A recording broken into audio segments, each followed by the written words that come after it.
There are three big differences between Canada and the United States. We say about and roof differently. We have a king and we eat a lot of maple syrup. But for context of this video, we're going to be talking about the differences between Canada and the United States when it comes to distributed work. Because in this video, there are some really big differences that we need to break down, and we're going to be doing it in this video. My name is Liam. I'm a founder of multiple companies that all serve one purpose: to facilitate the transition towards remote work. It's all I think about and all I do every single day. And this channel is focused on helping you in your journey on taking either yourself or your team to a future where remote work just works. Sorry for using work so many times. If you like this content, subscribe to this channel because we put out videos like this all the time. So let's get into it. First off, remote work and hybrid work is more popular in Canada than it is in the United States, but this is not the full story. So as you can see in this report, 84% of workers are either remote or hybrid, with 16% that must work in the office all of the time. In comparison to the United States, where it's approximately 69% are remote or hybrid and approximately 31% can work just from the office. So that sounds great, right? Canada is doing fantastic. Not so fast. You see, here's the big difference. There are less fully remote companies in comparison to hybrid companies in Canada. Canada is much more into hybrid than in the US, which has a much higher percentage of essentially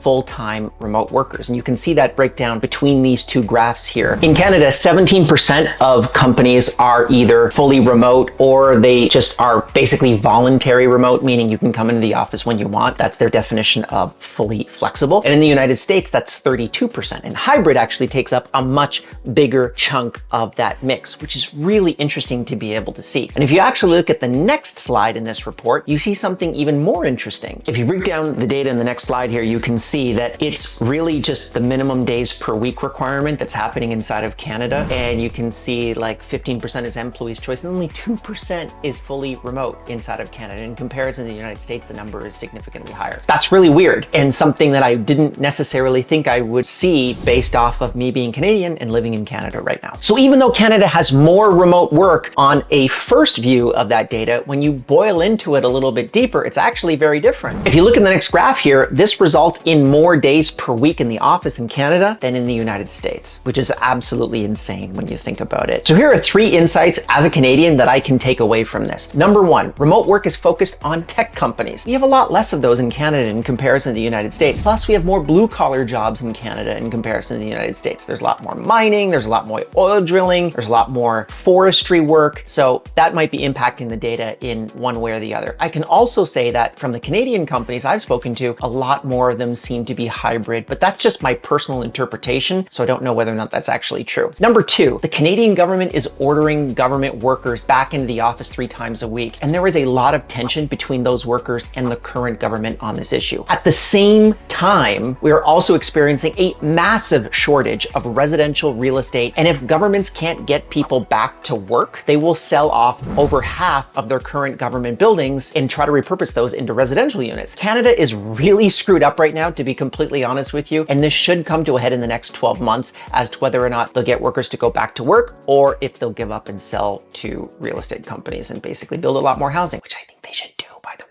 Number three, lastly, I'm really surprised that there is so much structured hybrid in Canada in comparison to the United States. Canada is a barren wasteland of ice and snow 4 months out of the year, and I'm wondering if those numbers change dependent upon the season. Could be further research for Flex Index to be able to check out later. And that's it. If you're interested in the full report, we'll link it down below. It's really great. Flex Index does great stuff, so check it out for more of what they do. And if you've gotten to this point in the video, I think you should probably subscribe to this YouTube channel. It's free, unlike most other things in life, and it would bring me happiness and joy. Other than that, I'll see you in the next one.